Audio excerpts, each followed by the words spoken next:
দলদাস সাংবাদিকতাকে মানুষ পছন্দ করে না, ঘৃণা করে। অনেকগুলো পেশা আছে, সদস্য পেশা। সব পেশার চেয়ে একটা মর্যাদার পেশা হচ্ছে সাংবাদিকতা। সাংবাদিকদেরকে বলা হয় এই জন্য জাতির বিবেক, অর্থাৎ এর চেয়ে সম্মানজনক আর কোনো উপাধি আছে কিনা আমার জানা নেই। অর্থাৎ জাতির বিবেক হিসেবে জাতিকে সঠিক পথে পরিচালনা করার দায়িত্ব হচ্ছে সাংবাদিকদের। বুদ্ধিজীবীদের তালিকায়ও সাংবাদিকদেরকে শীর্ষে রাখা হয়। আবার আমাদের ভুলের কারণে একটা জাতির ধ্বংস নেমে আসা অস্বাভাবিক নয়। তাই সাংবাদিকদেরকে পথ চলতে হয়, লিখতে হয়, বলতে হয় অত্যন্ত চিন্তা ভাবনা করে। সাংবাদিকদের বলা হয় ওয়াচডগ, সমাজের অত্যন্ত প্রহরী, জাতির অত্যন্ত প্রহরী। অর্থাৎ সারাক্ষণ সমাজে কী হচ্ছে সেটাকে আপনার পাহারা দেওয়া, প্রহরী হিসেবে কাজ করা। সার্বভৌমত্বের আঘাত হচ্ছে কিনা, দুর্নীতি হচ্ছে কিনা, অপশাসন হচ্ছে কিনা, লুটপাট হচ্ছে কিনা, সন্ত্রাস হচ্ছে কিনা, এইসব জিনিসগুলো একেবারে সুচারুভাবে দেখার কাজে হচ্ছে সাংবাদিকের জন্য বলা হয় ওয়াচডগ।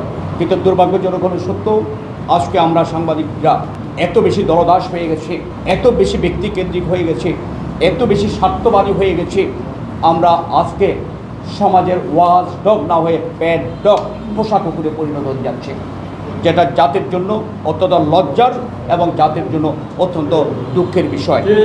আমরা আজকে সাংবাদিকের যে মর্যাদা, সে মর্যাদাকে আজকে আমাদের হলুদ সাংবাদিকতা, অপতথ্য বস্তুনিষ্ঠ সাংবাদিক আমরা দূরে সরে যাওয়ার কারণে, তথ্য সন্ত্রাসের কারণে সেই মর্যাদাকে আজকে ম্লান করে দেওয়া হচ্ছে। আমি সুস্পষ্ট ভাষায় বলতে চাই, সাংবাদিকতা হবে পুরুষত্ব, আংশিক সত্য নয়। আংশিক সত্য, আংশিক মিথ্যা জীবন সাংবাদিক গল্প হতে পারে, সত্য মিথ্যার সংমিশ্রণে গল্প হতে পারে, সাংবাদিকতা হয় না।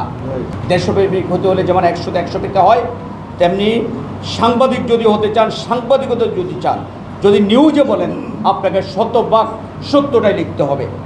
প্রয়োজনে যে নিউজটি আমি সত্য তথ্য পাইনি ওটাকে আপনি ফেলে রাখেন, ছাপাতে হবে বলে বড় কথা নয়, নিউজটা দিতে বলে না, পুরোটা জেনে একদিন পরে দিন, বা জেনে শুনেই সাংবাদিকতা। এই হচ্ছে সাংবাদিকতা। এই জন্যই আমাদেরকে জাতির বিবেক বলা হয়। আমরা আজকে এখান থেকে যেন দুজন মাল দূরে চলে যাচ্ছি। আমরা আজকে প্যাকেট সাংবাদিকতা এত বেড়ে গেছে, দলদাস সাংবাদিক এত বেড়ে গেছে, আজকে বস্তুনিষ্ঠ সাংবাদিকতা খুঁজে পাওয়া খুব বিরল, যার কারণে গণমাধ্যমের প্রতি মানুষ আজ আস্থা রাখতে পারছে না। একটি পত্রিকা পড়ে মানুষ বিশ্বাস করতে পারে ঘটনা কি তাই, আরেকটি পত্রিকা পড়ার চেষ্টা করে, অথবা এই পত্রিকাকে বলা ডান বলয়ের, এই পত্রিকা বাম বলয়ের, এই পত্রিকা আওয়ামী বলয়ের। এই যে বলয়টা কিন্তু সাংবাদিকতা হওয়ার কথা ছিল না। সাংবাদিকতার কথা ছিল যে সত্যটাই লিখবে, যা ঘটনা ঘটছে তাই লিখবে। একখানে সংঘর্ষ হচ্ছে, আমরা বিএনপি বন্দী পত্রিকা বিএনপির পক্ষে লিখে দিই, আওয়ামী লীগের দোষারোপ করি।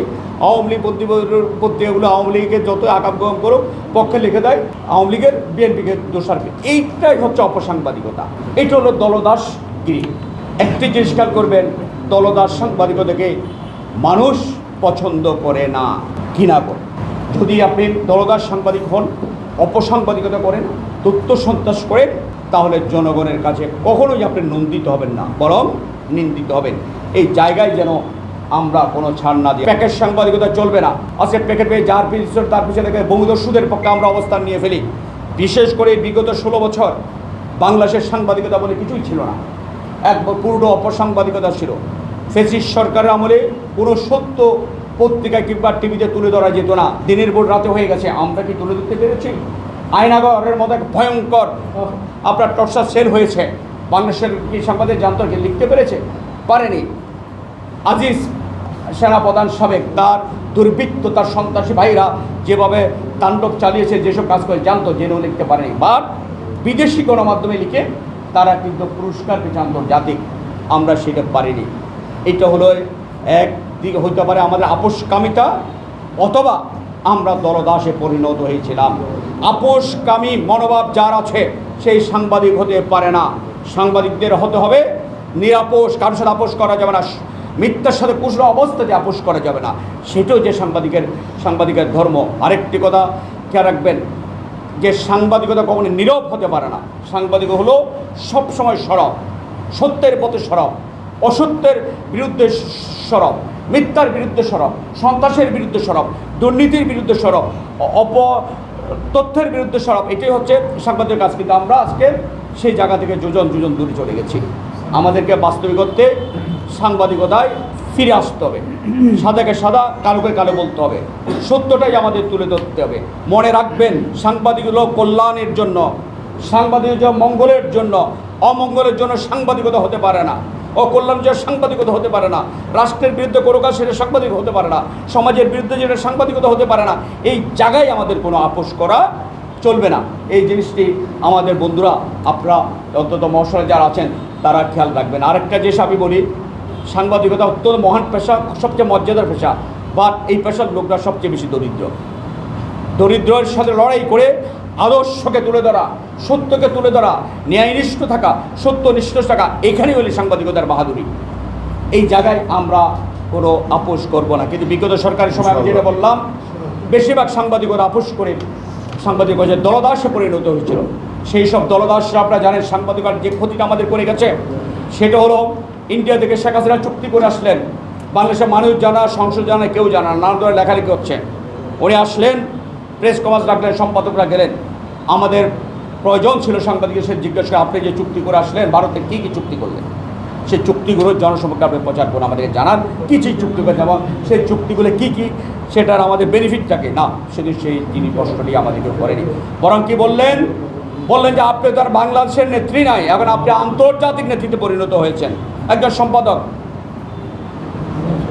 অত্যন্ত বড় মাপের সম্পাদক, তিনি হুট করে উঠে বললেন বাংলাদেশে একবারে বিশ্বে এখন নোবেল পাওয়ার দাবিদার আপনি।